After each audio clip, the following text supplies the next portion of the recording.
स्वागत है आप सभी का मेरे इस YouTube चैनल में, जिसमें हम कवर करेंगे आज के करंट अफेयर्स को। चलिए फिर करते हैं अपनी क्लास को शुरू। पहला क्वेश्चन है हमारा, हाल ही में भारतीय जो समाचार पत्र दिवस है ये कब मनाया गया? तो भारतीय समाचार पत्र दिवस जो है ये मनाया गया है 29 जनवरी को। 29 जनवरी को हमारा समाचार पत्र दिवस, भारतीय समाचार पत्र दिवस मनाया जाता है। इस समाचार पत्र का जो मेन उद्देश्य रहता है वो रहता है समाचार पत्रों के बारे में जागरूकता बढ़ाना, यानी हमारे जो समाचार पत्र हैं उनके लिए जागरूकता बढ़ाना, इसलिए ये दिवस मनाया जाता है।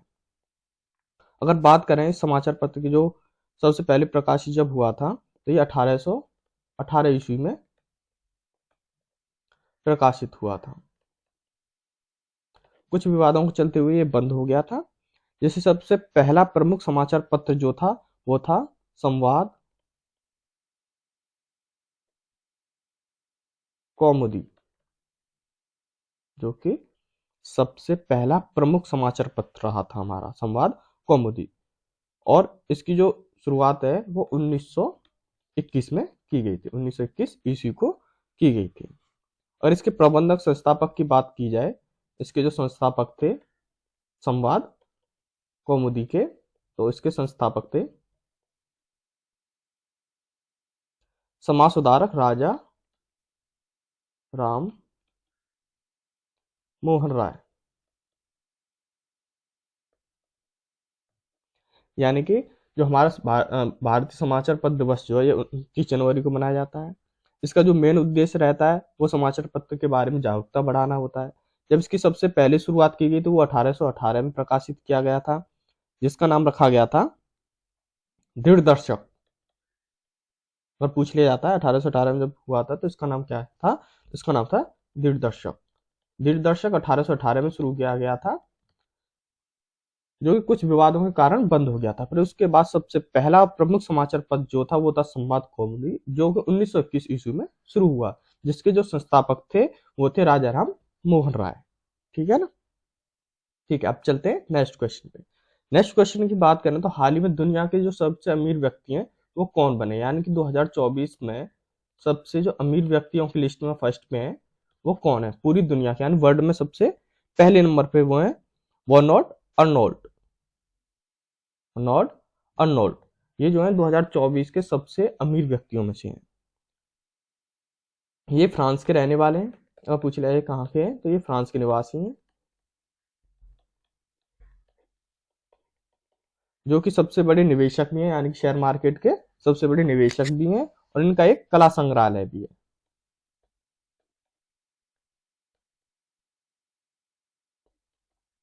जो कि दुनिया की सबसे बड़ी जो शाही सामान विक्रेता इनकी कंपनी है, जो कि दुनिया के सबसे जो बड़ी शाही सामान होते हैं उनकी बिक्री इनकी कंपनी करती है। और ये लुई वीटो के संस्थापक भी हैं। और पूछ लिया जाता है तो ये लुई वीटो के संस्थापक। ठीक है ना? क्वेश्चन हमारा ये था दुनिया के सबसे अमीर व्यक्तियों की लिस्ट में कौन है, तो सबसे अमीर व्यक्ति जो है वो बर्नार्ड अर्नोल्ट है। और इनके पूरे नाम की बात की जाए बर्नार्ड अर्नोल्ट की, तो इनका पूरा नाम है बर्नार्ड, इनका पूरा नाम है बर्नार्ड जीन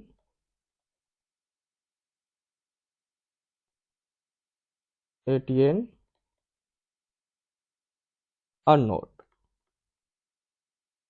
ये इनका पूरा नाम है बर्नार्ड जीन एटियन अर्नोल्ट, इनका ये पूरा नाम है। ठीक है, अब चलते हैं नेक्स्ट क्वेश्चन। नेक्स्ट क्वेश्चन की बात करें तो हाल ही में रूफ टॉप पैनल लगाने के लिए आरईसी एलटीडी ने कितने लाख करोड़ रुपए ये देगी? तो ये देगी 1.20 लाख करोड़ रुपए ये देगी, जो देगी रैक एलटीडी। ठीक है ना? ये एक महारत्न कंपनी है जिसका नाम है रैक एलटीडी। ये महारत्न कंपनी है। अब ये जो है रूफ टॉप पैनल जो है इन्हें लगाने के लिए 1.20 लाख करोड़ रुपए क्यों दे रही है? क्योंकि प्रधानमंत्री नरेंद्र मोदी जी ने एक योजना शुरू की है जो है सूर्योदय योजना, जो कि 22 जनवरी को इन्होंने ये नरेंद्र मोदी जी द्वारा घोषित किया गया था। इस पहल के तहत जो 1 करोड़ घर होंगे, ये जो पहल है सूर्योदय योजना, सूर्योदय योजना, इसमें 1 करोड़ घरों के लिए जो गरीब लोग होंगे उनके घरों पे, 1 करोड़ जो घर होंगे उनके घरों पे ये रूफ टॉप पैनल जो है लगाए जाएंगे, यानी सौर ऊर्जा उनकी छतों पर लगाई जाएगी।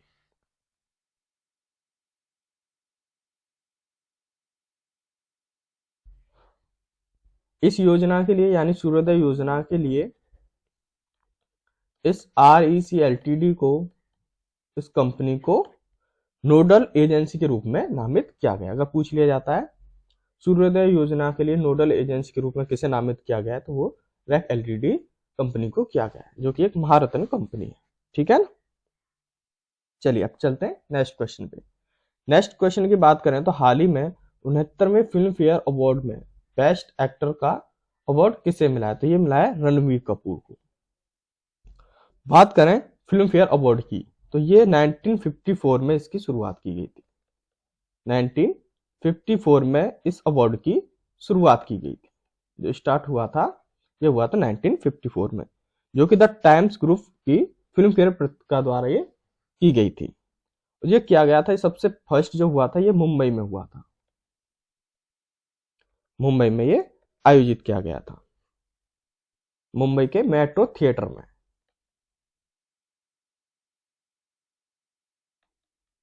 मुंबई के मेट्रो थिएटर में ये आयोजित किया गया था फिल्म फेयर अवार्ड।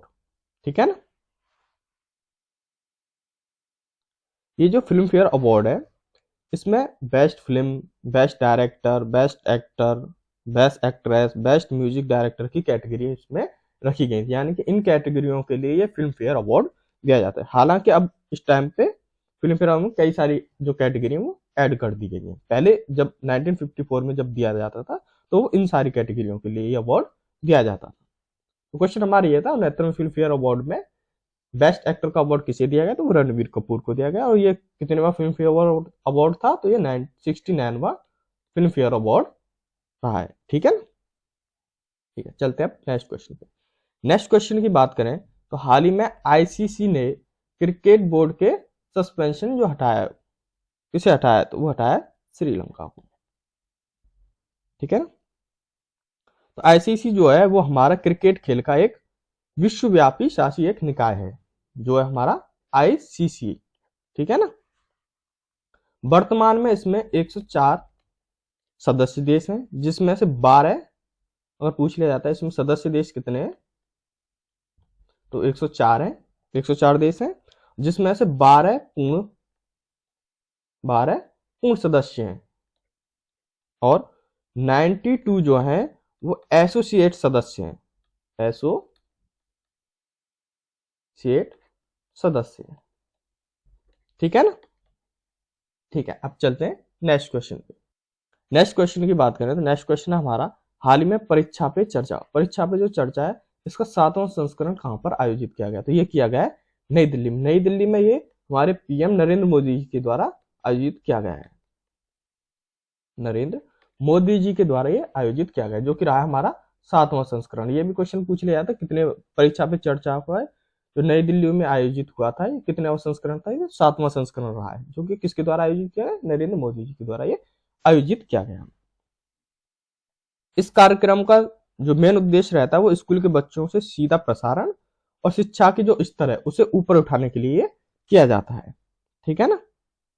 जो कि किया गया है नई दिल्ली में। अगर नई दिल्ली में पूछ लिया किस स्थान पे किया गया है, तो भारत मंडपम में ये किया गया है। भारत मंडपम में, भारत मंडपम में यानी कि प्रगति मैदान में, प्रगति मैदान में ये किया गया है। ठीक है ना। चलिए अब चलते हैं नेक्स्ट क्वेश्चन। नेक्स्ट क्वेश्चन की बात करें तो हाल ही में कौन सा देश प्रशांत महासागर में 54,000 टन परमाणु संयंत्र दूषित करने, जो दूषित जो कचरा है, जो परमाणु संयंत्र का दूषित कचरा होता है उसे बहाएगा, जो कि बहाएगा प्रशांत महासागर में, तो ये है जापान। जापान जो है ये दूषित जो कचरा है, परमाणु संयंत्र का जो दूषित कचरा होता है उसे प्रशांत महासागर में यानी 54,000 टन जो है उसे बहाएगा। ठीक है ना। अब बात कर लेते हैं इसके महत्वपूर्ण कुछ पॉइंटों के बारे में। जापान के साथ भारत के क्या महत्वपूर्ण पॉइंट हैं, इनके पॉइंटों के बारे में बात करें तो पहला पॉइंट हमारे जो इसरो है, जो हमारी इसरो है, इसरो ये जापान की जो स्पेस एजेंसी है उसकी मदद से जो अगला चांद मिशन होगा हमारा, अगला जो मून मिशन होगा वो इसके साथ करेगी, ठीक है ना। दूसरा पॉइंट हमारा ये है कि जापान के याकोहामा में, जापान में एक जगह है, जापान में एक जगह है जिसका नाम है याकोहामा। याकोहामा में डांसिंग डांसिंग पिकाय डांसिंग पिकाय कार्यक्रम का ये आयोजन किया जाएगा, ठीक है ना। और तीसरा पॉइंट ये था जो कि जापान के लिए काफी खतरा है, जो कि 2022 में इसकी जो जनसंख्या है वो काफी कम हुई है, जो कि अधिक कम हो गई है जापानी संख्या, जो कि जापान के लिए एक खतरा पैदा कर रही है, ठीक है ना। ठीक है, चलिए अब चलते हैं नेक्स्ट क्वेश्चन पे।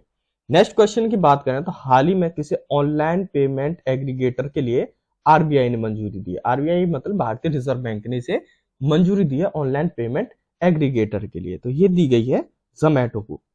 जोमैटो एक डिलीवरी ऐप है जिसमें खाने वाने जो होते हैं ये उन्हें डिलीवरी करता है।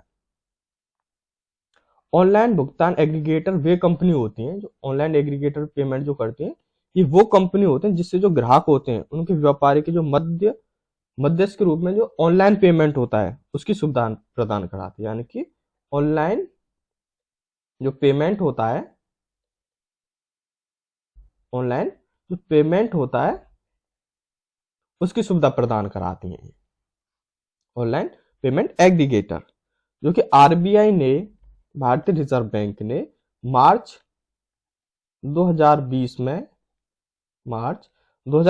में पीए यानी कि पेमेंट गेटवे नियम हेतु ये निर्देश जारी किए थे, जो कि 2020 में किए गए थे, निर्देश जारी किए गए थे। यानी पीए मतलब था पेमेंट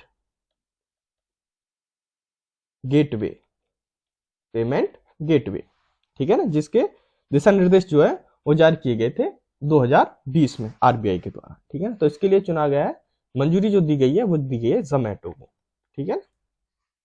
चलिए अब चलते हैं नेक्स्ट क्वेश्चन पे। नेक्स्ट क्वेश्चन की बात करें तो हाल ही में किसे नई दिल्ली के सर्वोच्च न्यायालय में हीरक जयंती का उद्घाटन, जो कि सर्वोच्च न्यायालय में उद्घाटन किया गया, तो जो किया गया है ये किया गया नरेंद्र मोदी जी द्वारा, हीरक जयंती का उद्घाटन किया गया, ठीक है ना, जो कि सर्वोच्च न्यायालय में चलेगी, ठीक है ना। चलिए अब चलते हैं नेक्स्ट क्वेश्चन पे। नेक्स्ट क्वेश्चन की बात करें तो हाल ही में भारत और किस देश की सेनाओं के बीच में संयुक्त अभ्यास जो है जिसका नाम रखा गया है सदा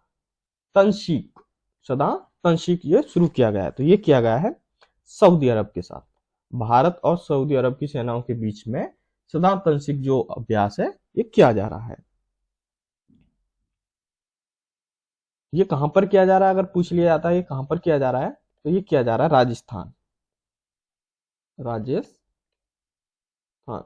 राजस्थान के महाजन में, राजस्थान के महाजन में भारत और सऊदी अरब के अभ्यास चलाया है, संयुक्त अभ्यास चला है जिसका नाम है सदा तंशीक, जिसमें यहाँ के सऊदी अरब के 45 सैनिक और भारत के 45 सैनिक इसमें सक्रिय रूप से भाग लेंगे इस अभ्यास में सदा तंशीक में, जो कि किया जा रहा है राजस्थान के महाजन में, ठीक है ना। चलिए अब चलते हैं नेक्स्ट क्वेश्चन पे। नेक्स्ट क्वेश्चन की बात करें, हाल ही में वित्त मंत्री, प्रेजेंट में वित्त मंत्री निर्मला सीतारमण, इन्होंने कौन सी बार बजट पेश करके रिकॉर्ड बनाया है, तो ये करेंगी 6वीं बार ये बजट पेश करेंगी निर्मला सीतारमण, ठीक है ना, जो कि 1 फरवरी को बजट पेश किया जाता है, ठीक है ना। चलिए, और जो सबसे ज्यादा किया है, सबसे ज्यादा का रिकॉर्ड किसके नाम रहा है, तो ये 10 बार बजट पेश किया गया था, 10 बार बजट पेश किया गया था, जो कि किया गया था मोरारजी देसाई के द्वारा, जो कि प्रधानमंत्री है प्रधानमंत्री रहे थे, जिनका नाम है मोरारजी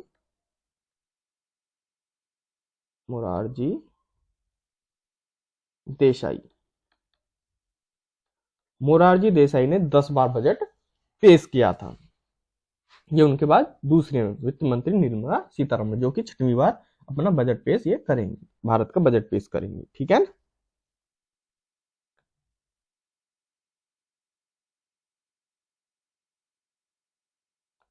ठीक है, अब चलते हैं नेक्स्ट क्वेश्चन पे।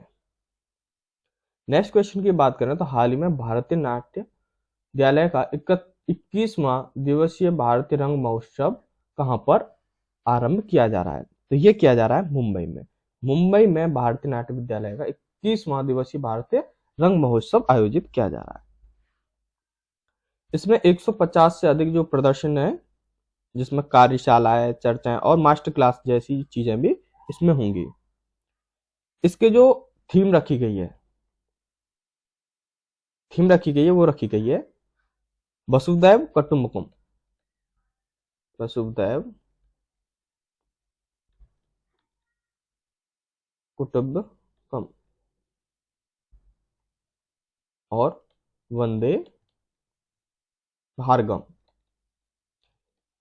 ये इसकी टैगलाइन बनाई गई है। ठीक है ना। इसका जो मेन उद्देश्य रहेगा इस रंग महोत्सव का, इस रंगमंच के माध्यम से वैश्विक जो एकता को बढ़ावा देने के लिए और सामाजिक सद्भावना की समृद्धि को प्राप्त करने के उद्देश्य का एक प्रतिरूप माना जा रहा है। ठीक है ना, इस रंग महोत्सव का, जो कि 21वां है। ठीक है ना। और इसकी जो थीम रखी गई है, यानी टैग जो रखा गया है, वो वसुधैव कुटुंबकम वंदे भारगम रखा गया है। ठीक है ना। चलिए अब चलते हैं नेक्स्ट पे। नेक्स्ट की बात करें तो हाल ही में किस देश ने बच्चों के लिए, जो शिशु होते हैं उनके लिए दुनिया का पहला नियमित टीका कार्यक्रम शुरू किया, यानी नियमित टीकाकरण किया जाएगा? तो ये किया जाएगा कैमरून में। कैमरून देश ने बच्चों के लिए दुनिया का पहला नियमित टीका कार्यक्रम शुरू किया है। ये टीका कार्यक्रम क्या होता है? शिशुओं के जीवन को और भविष्य को सुरक्षित रखने के लिए टीकाकरण सबसे प्रभावशाली और कम लागत का ये तरीका होता है। सबसे कम लागत का ये तरीका होता है टीकाकरण, जिससे जो शिशु होते हैं उनमें कोई बीमारी ना आए। जो शिशु होते हैं वो किसी बीमारी से ग्रसित न हो पाए, इसलिए इनके लिए ये टीकाकरण जो एक नियमित रूप से कर दिया गया है। ठीक है ना। धन्यवाद, आज के लिए बस इतना ही।